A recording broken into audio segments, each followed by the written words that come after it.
De parler de l'hypersensibilité avec vous parce que je trouve que c'est un sujet qu'on n'aborde pas assez et nous les hypersensibles, alors moi je pense que je suis hypersensible parce que vraiment tout me touche, tout me fait mal, tout me fait de la peine, donc c'est compliqué à gérer, mais quand je vois ça sur ma fille de 3 ans, c'est encore plus dur dans le sens où Casey par exemple, je vais me cogner, je vais dire aïe, elle va se mettre à pleurer parce qu'elle pense que j'ai mal, que je souffre.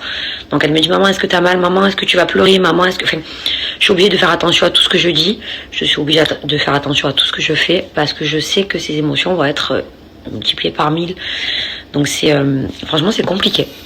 Je vais vous donner un exemple. À Noël, on était en famille et il y a mon petit cousin qui pleure parce qu'à l'école ça se passait pas trop bien, etc. Et Casey donc le voit pleurer et là ma fille se met à pleurer. Donc elle entend en fait ce qu'il dit et là elle se met à pleurer. Je lui dis qu'est-ce qui se passe mon cœur, pourquoi tu te mets dans cet état? Elle me dit parce que mon cousin il pleure, il a mal et ça me fait trop de la peine. Et c'est ça constamment. Et c'est hyper compliqué à gérer. Déjà de voir ma fille triste, de se mettre dans des états pareils et je sais ce qu'elle ressent. Donc c'est franchement c'est trop dur. Donc voilà. Donc j'essaie de la rassurer du mieux que je peux. Je fais attention à tout ce que je dis, tout ce que je fais pour pas lui faire de la peine.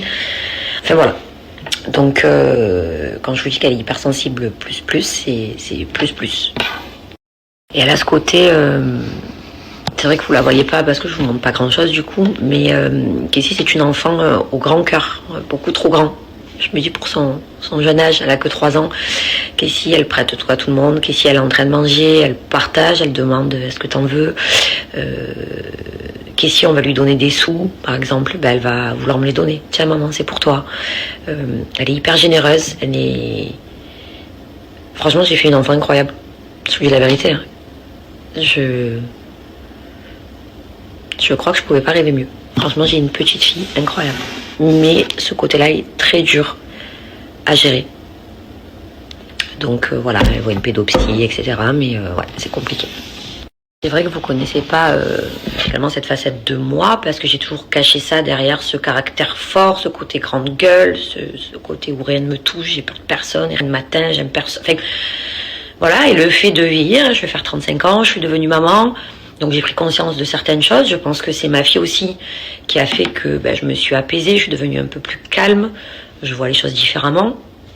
Mais du coup, je deviens encore plus sensible qu'avant. Donc voilà, c'est compliqué à gérer pour moi, c'est compliqué à gérer pour ma fille. On est 2 hypersensibles et voilà, pour vous dire, à la maison, des fois, ça pleure pour rien parce que tout nous touche. Je réponds à vos questions, les filles, concernant la chantilly. J'ai déjà eu pas mal de questions, donc je vais faire une réponse générale. Honnêtement, quand je l'ai reçu, je me suis dit allez, je vais tester à voir si j'accepte ou pas la collaboration, si je leur en parle ou pas. Et après l'application, je me suis dit non. Par contre, le résultat, il est ouf. Vous allez avoir en fait un résultat immédiat.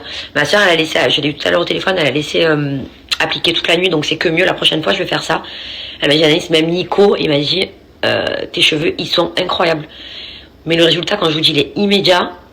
C'est-à-dire je ne peux plus m'en passer. Je vais le faire une fois par semaine et je vais essayer de la laisser poser toute la nuit. Je viens de me rendre compte que j'ai des trous sous mes chaussettes. Alors j'ai un trou là. Et ça c'est... Je sais pas comment j'ai fait pour pas m'en rendre compte en fait. C'est pas un trou là, c'est... Je dois le voir normalement. Bref. Je vais attaquer mon ménage. Là c'est mon grand ménage. Changer les draps, tout. Et après, je pense que je vais me reposer. Parce qu'hier, j'ai un peu fait la fête et du coup, je suis fatiguée.